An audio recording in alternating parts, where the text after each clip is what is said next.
About 1977, I decided to have a look at the Quran. I never met a Muslim. I lived 100 kilometers from the nearest Muslim. See, what interested me was what non-Muslims said about Muhammad. There are books and books written about Muhammad that tell you, one thing we know for sure about this man, he had an outside source of information. One book I've got says the Quran was written by a committee,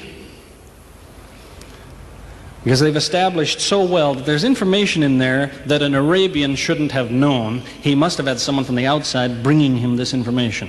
So they say, one thing we know for sure, he had an outside source of information. Now, he said this book was a revelation. So they say, you see, he was a liar. He got it from somewhere, he put it in a book, and he gave it to someone, telling him it was from God. He was a liar. Other people write books and books on the subject of Muhammad, and they say, one thing we know for sure, he thought he was a prophet. He was crazy. Because they look at his life very carefully, and they see episodes like, for example, when he hid in the cave with Abu Bakr.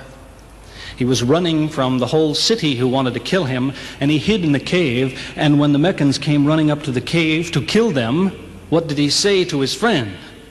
Did he tell him, see if you can find a back way out of the cave? What he told his friend was, relax. He was telling him, I see what you see, but he said, God is with us. God will save us. So people on that basis, they say, you see, he thought he was a prophet. He thought God was with him because he said things like that. He wasn't a liar. They never seem to realize that one man can't be both. So you can't be a liar and a crazy man at the same time. If you think that an angel gives the words of God in your ear, and somebody says, I have a question for you, what does God tell you about this thing? I want to hear an answer tomorrow. If you're a crazy man, if you think an angel whispers in your ear, then you don't sit up that night thinking, what will I tell him tomorrow? What can I find? Who knows the answer? You're crazy. You think the angel will tell you the answer. You don't go and look it up somewhere. You see, you can't be a liar and a crazy man at the same time. You can be one or the other, or neither, but you can't be both. You see, I read two non-Muslim biographies of Muhammad. One was by Rodenson, who's an atheist, who hated the man. But many interesting things come up about his life that I had to wonder about. One story that's told is that when he was an older man, he had a son named Abraham. The son died when the child was 2 years old. The same day the boy died, there was an eclipse of the sun. The sky went dark. And the Muslims came running to their prophet and said, look, it's a miracle. Your child died and the sky went dark in sadness. It occurred to me, see, if he was a crazy man, he'd probably believe what they said. He'd probably think, yes, it's a miracle. My child died, the sky is dark. Yes, it's a miracle. If he was a crazy man.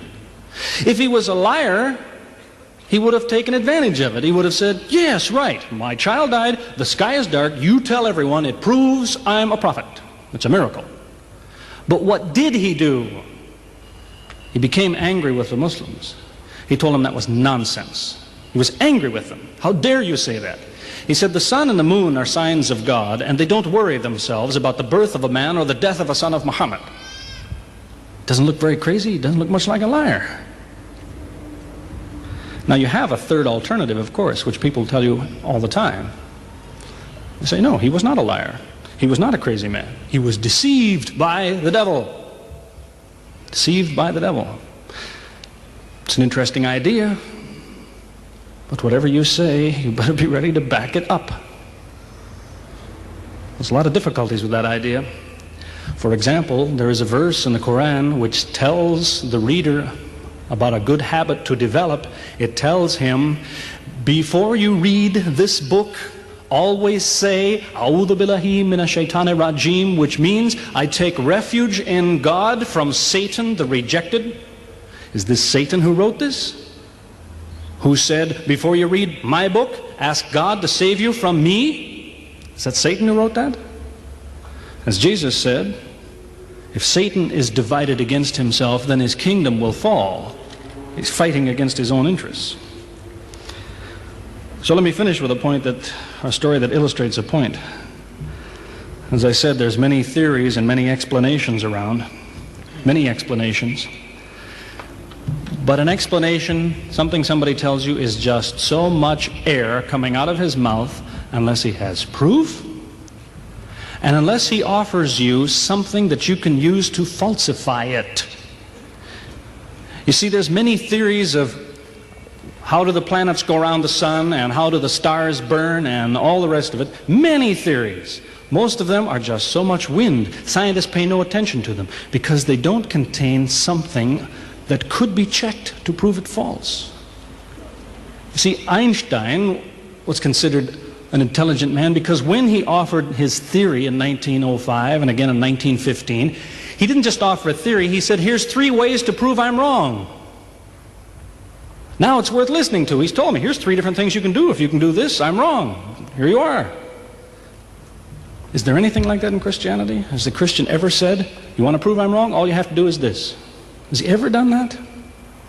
The Quran is filled with that kind of thing, filled with it. Saying, you want to prove this book is wrong? Do this. Prove it. Go ahead. Do it. Filled with that kind of thing. There's an example of it that made a big impression in its day, during the lifetime, 14 centuries ago, of the Prophet of Islam. You see, he had an uncle named Abu Lahab. That was his nickname, Abu Lahab. This man hated Muhammad. He hated anything the man said. He used to watch him going through the city, and if he saw him talking to someone, he waited till they split up. He'd go after the man he spoke to and take him and say, what did Muhammad tell you? Whatever it is, it's a lie. Did he tell you day? It's night. Did he say black? It's white. Exact opposite. Whatever he heard the Muslims say, he said the opposite. That was the way his mind worked. There's a little chapter of the Quran called Lahab, and it says about this man that he'll never change. It condemns him to hell, Jahannam. You see, if the man had ever become a Muslim, the Muslims would believe, well, now he's not condemned anymore.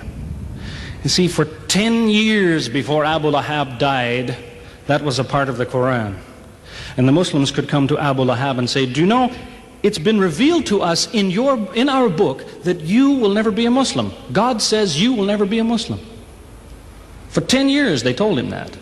All he had to do was say, well, your book is wrong. I want to be a Muslim. What do you think of your book now? That's all he had to do. He had 10 years to think about it. And that's the way he was. See, if somebody is your enemy, you don't come to him and say, you want to prove I'm wrong? Here, say this. Come on, say it. If all you have to do is say the words and I'm wrong, you finish me. He never did it. See, this is one of many cases of something that was offered that could have been falsifiable. So it was. As I say, in 1978, after, how long would that be? 15 years of arguing with the church authorities, one place or another, I got the idea. I'm going to argue with some other people. I'm going to read the Quran, see how much of it is any good, pick out the true, pick out the false. Thought it'll take a few years, it'll take some serious study and so on. I read through it. About 3 days later, I finished it. I said, this is what I've been saying for 15 years. So I went to find some Muslims.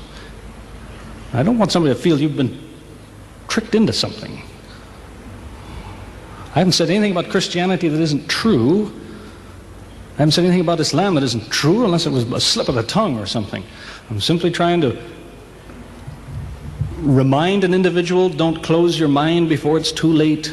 Don't make up your mind before you have all the facts. Most people who used to be Christians and become Muslims will tell you, I am a better Christian than I used to be. Now I follow Christ. I didn't before. That's what I would tell you.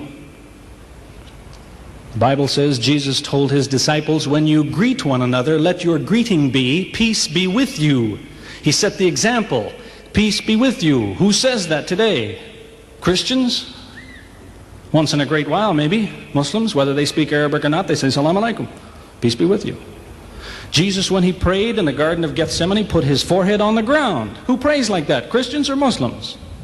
Jesus used to fast for more than a month at a time. Who fasts today? Christians or Muslims? who really is trying to imitate Jesus. Somebody said to me before coming in here, they said, the Muslims make Jesus out, they insult him and so on and so on. How, possibly, do they insult him? They lift him up. Up. They can't tolerate anything bad said about him. They would just as quickly tell you that, they say Muhammad Rasulullah means Muhammad is the messenger of God. They will just as quickly say Isa, Jesus, Isa, Rasulullah, no problem. Just as quickly tell you that, because it's true. They occupy the same place. If God himself wants to make distinctions among his prophets, that's his business, not ours. Treat them all with the same amount of respect. May God guide us always closer to the truth.